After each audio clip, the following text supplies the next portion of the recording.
Welcome. My name is Dr. Sarah White, and I'm here to talk with you about ergonomics for spay neuter vets. So, is there even a problem? Is ergonomics and pain something we need to spend time thinking about in spay neuter veterinarians? In short, yes. A lot of spay neuter vets experience discomfort that they attribute to their work. In my survey of spay neuter vets and pain, I found that 99% of the vets in this survey had experienced some musculoskeletal discomfort in the past month. 98% had body pain, and just over 3/4 had hand or wrist pain. This sounds really alarming, but other surveys of veterinarians in a variety of practice areas have shown nearly as high a prevalence of discomfort. There is a lot of variability in the severity of discomfort that people experience and the number of body regions that were uncomfortable. Some veterinarians had worked full-time for many years in spay neuter with relatively little discomfort, and others are uncomfortable with a much lighter workload. This slide is showing the body regions where spay neuter veterinarians most commonly experience discomfort. As you can see, the low back, neck, and shoulders are the most likely to be uncomfortable. Low back pain is common in humans, and so the high proportion of vets reporting low back pain in the past month is actually in line with other surveys of people. However, the rate of neck, shoulder, and upper back pain is about 40% higher than what's reported in other surveys of veterinarians. The only surveys where I've seen these high rates of neck pain are in human surgeons. This slide is showing the areas of the hands and wrists where spay neuter veterinarians most commonly experience discomfort. The right thumb and wrist are the most commonly painful areas. This was true of the lefties that answered, as well as the right-handed vets. One big question in this research was, what are the workplace factors that contribute to pain? The top predictors of pain were the hours per week in surgery and the number of years working in the field of spay neuter. The least important factors were the number of surgeries per day and the speed of the surgery. However, these workplace factors only explained a small amount of the pain score. Most of the differences would have to be explained by individual variability, genetics, activities outside of work, and other factors that we may not even think about. Many studies in many fields have shown that people who have higher job stress or lower job satisfaction experience more work-related pain. In this study, nearly every measure of discomfort increased as people had higher stress and lower satisfaction. We can't say from this survey that this is a direct cause and effect process, although other studies have suggested that it can be. It may be best to think about pain, stress, and low job satisfaction as a cycle that feeds on itself. So as you're trying to solve ergonomics problems in your workplace, take the time to consider that working on psychosocial issues may actually improve people's physical comfort as well. Now on to physical ergonomics and how to set up the surgical workplace. I want to start by encouraging you to take photos and videos in order to evaluate your surgical ergonomics and body posture. It's hard to pay attention to your body posture while you're in the middle of surgery. Even if you're trying to pay attention to your postures and positions, you may not be able to know or evaluate your posture without a view from the outside. By taking video, you can later watch yourself and find problems that you can then make a special point of changing during your next surgery. The technology is so accessible now. A smartphone or digital camera is all you need. You can prop a phone on a box of gloves, tape it to an IV pole, tape it to a surgical light, or use a tripod. In the picture here, I had set up video of myself from above and behind because I was having shoulder and upper back pain after surgery days, and this helped me figure out when I was tensing up so I could work on that. So the physical environment includes things like the height of your surgery table and how you position the patient and objects in your space. These factors influence the way you use your body, and changing them doesn't have to be difficult or expensive. In this first example, the surgery table is too high, so the surgeon has to raise her shoulders and abduct her elbows in order to reach the patient. This puts strain on the upper body, especially the neck and shoulders. In the second picture, if the surgery table is too low, then the surgeon has to lean forward in order to reach the patient. This could place strain on the neck, upper back, and lower back, and also perhaps the shoulders. When the surgery table is adjusted comfortably, the surgeon can stand with a relaxed upper body and arm posture. In general, the easiest table height for a relaxed posture is one in which the hands fall about 5 to 10 centimeters or 2 to 4 inches below the elbows. This means that the table height will need to be adjusted between large, deep-bodied dogs and small patients in order to keep the surgeon's upper body in this relaxed position. Of course, I know that not everyone has access to tables that adjust adequately, but this doesn't have to mean that you're condemned to upper body strain. Low-tech solutions like step stools or platforms, bed risers, blocks, and other boosters can help get you and your patient to a comfortable height. Another positioning issue that comes up sometimes is that a tiny patient is placed in the middle of a surgery table so that the surgeon has to reach a long way to the patient or bend forward. A lot of reaching and bending can put strain on the upper and lower back and shoulders. If you have a surgery table that you can lean your body against as you work, you may find that it's comfortable to work with a patient in this position. However, if your table moves when you lean on it, then you may be straining yourself to reach like this. If you do find yourself bending and reaching forward to reach a patient in the middle of the surgery table, consider just positioning the patient closer to you. When we talk about positioning, also remember to look at other objects in the surgery space. Are there objects that the surgeon has to work to avoid or has to work to reach? The surgeon in this picture is having to lift her arm and elbow way up to avoid the instrument tray. It's great having the instruments nearby and in easy reach, but this tray would work a lot better if it was lower or further away, or even if the instruments were on the table between the patient's back legs. Most spay neuter vets stand for surgery.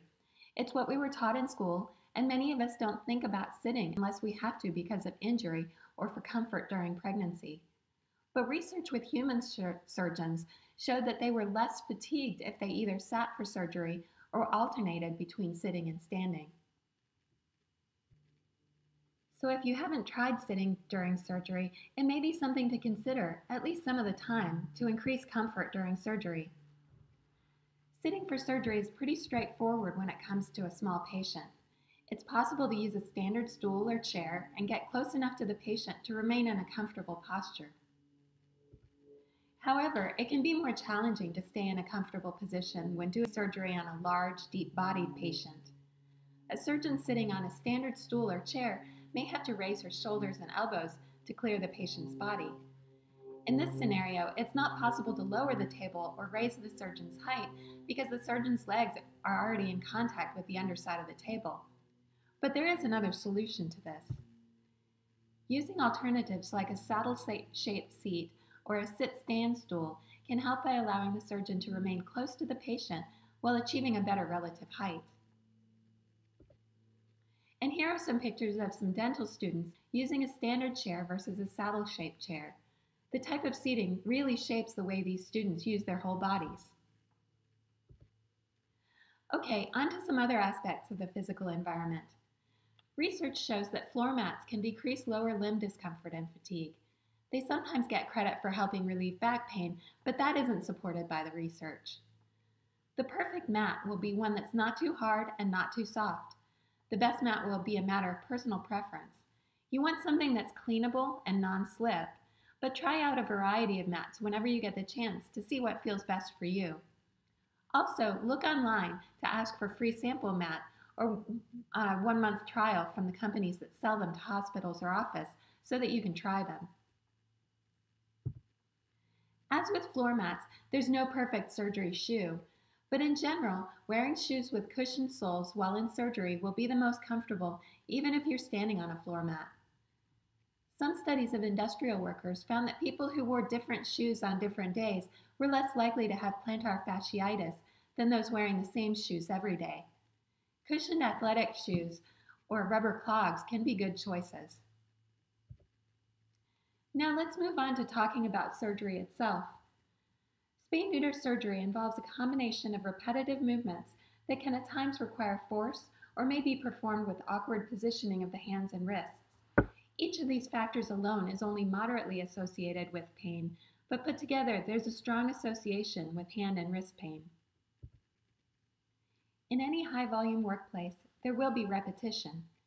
Fortunately, Many of the high-volume surgery techniques that we learn can reduce some of the repetition. For example, pedicle ties mean fewer suture knots. Shorter incisions mean fewer sutures placed and fewer knots tied. And efficient technique in general means less wasted motion. Sustained awkward or tiring positions can lead to discomfort. The pinch grip used for thumb forceps is a common example of an awkward, tiring grip. Some spay-neuter vets minimize the use of thumb forceps during closure. This reduces trauma to the skin edges and also reduces strain from the pinch grip, so it can be a win-win situation. Other awkward or extreme postures are rarely necessary in spay and neuter surgery, but they may be something that you're using without really realizing it. This is a great reason to get video of yourself doing surgery. Surgeons may adopt hand and wrist positions with a large amount of wrist flexion or extension. These positions are all okay as long as they're comfortable and not sustained or repeated for a long time.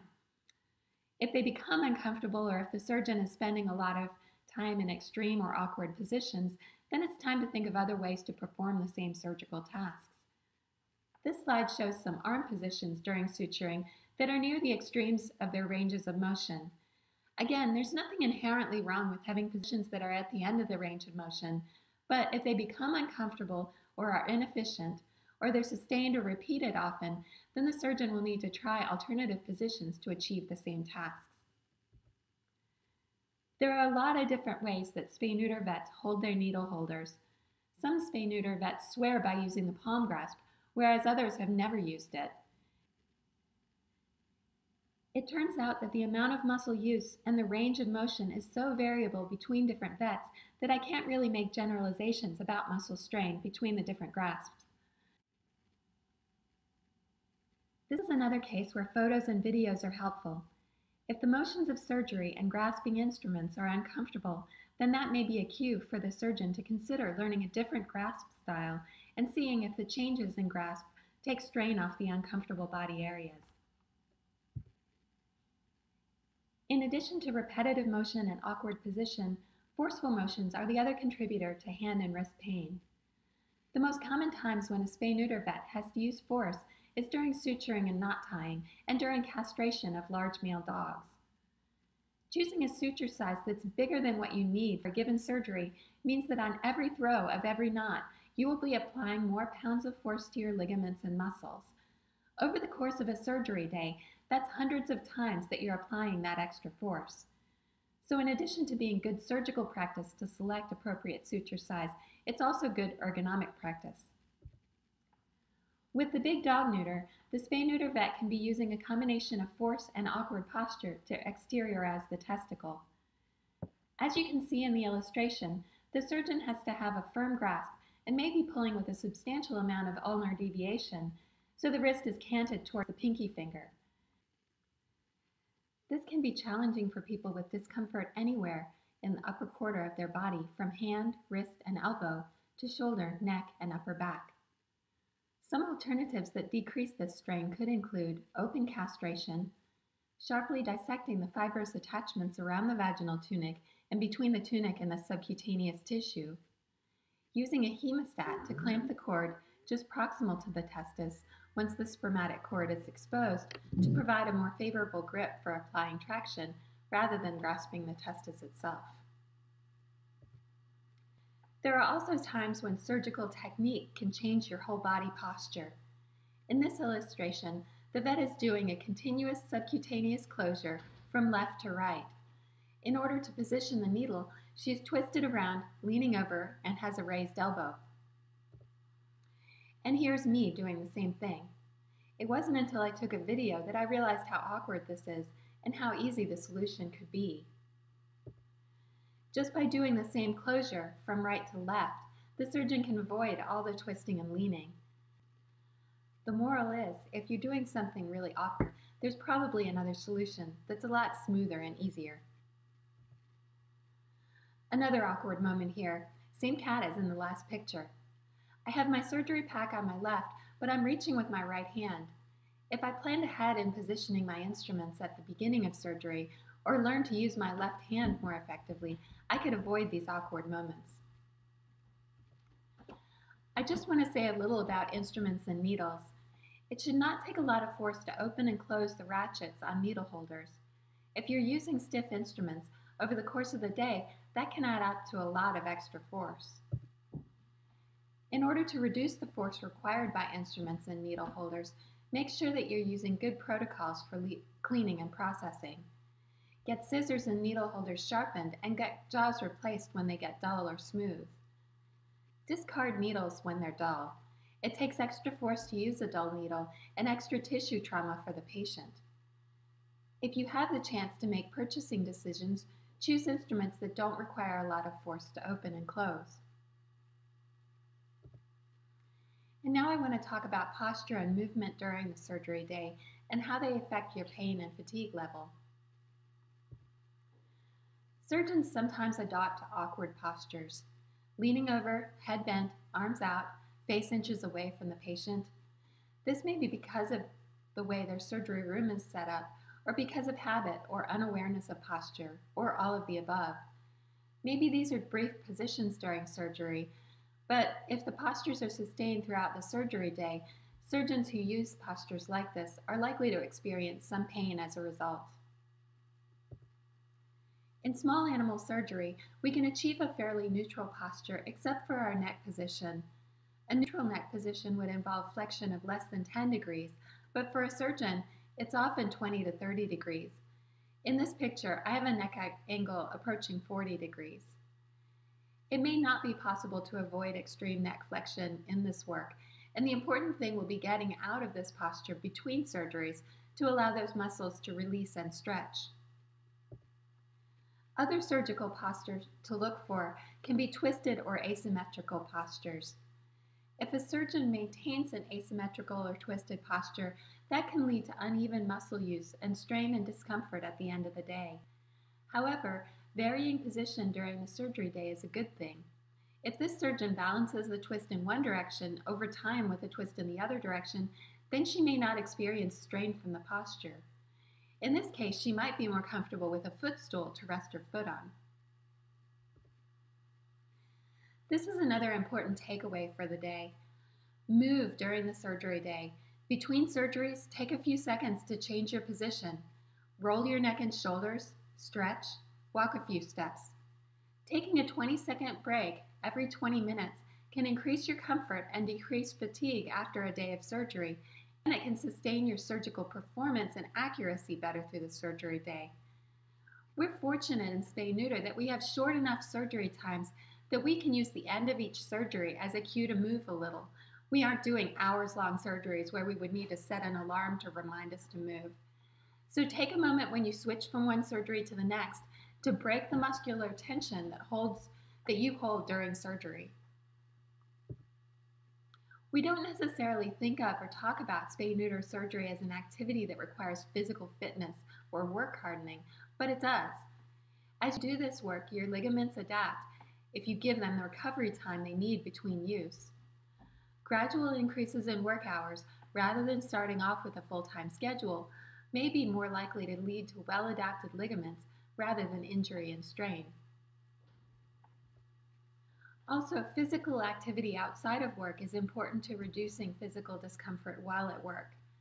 There are not specific activities or exercises that research says are best, and it will likely vary between individuals. The key is simply being active and moving. Now I briefly want to touch on ergonomics elsewhere in the clinic. Ergonomic risks in the small animal surgery workplace include lifting and carrying, animals and supplies, prolonged standing or prolonged sitting, including vehicle driving, handling and restraining animals, repetitive manual tasks such as drawing up drugs, injections, and clipping and prepping patients, computer use, and phone use. During patient restraint, the person holding may have to get down on the floor or lean over the table, and may have to hold tight against wiggling. The animal may twist or evade and can cause your fingers, wrists, or arms to twist. And of course, there's always the possibility of bites and scratches. In this case, the plan should be to learn appropriate restraint techniques and use equipment or protection when necessary. Lifting and carrying are another big risk in small animal work. In order to decrease this risk, try modifying the weight of the load, such as by breaking down large packages, the distance of your hands from your lower back, the height of the lift, meaning from the floor or from above knee height. Can you minimize how high you need to lift? Minimize twisting and side bending. Try to avoid working in a restricted space. Try to get a good grip or modify irregular, bulky, floppy, unpredictable loads, for example, placing a sedated dog on a stretcher. Maintain good flooring conditions. And finally, work on communication and coordination when lifting as a team. Other perioperative ergonomic risks include repetitive manual tasks such as drawing up drugs, injections, and clipping and prepping. These tasks may require a combination of repetitive movements that can at times require force or may be performed with awkward positioning of the hands and wrists. Alone, each of these factors is only moderately associated with pain in the hand and wrist, but when combined, the association with hand and wrist pain is strong. An example of combined force plus repetition can be using heavy clippers throughout the day to shave patients. A 1 pound difference may not seem like much until you have to prep 30 plus animals 5 days a week with them. This is even worse if you're doing so with an awkward wrist position. The takeaway message is that force or awkward position can be okay as long as they're not repeated, but for repeated actions, it pays to minimize force in awkward positions. All right, we've reached the end. If you want to review this information or learn more about ergonomics in veterinary medicine, visit ergovet.com. Thank you for listening.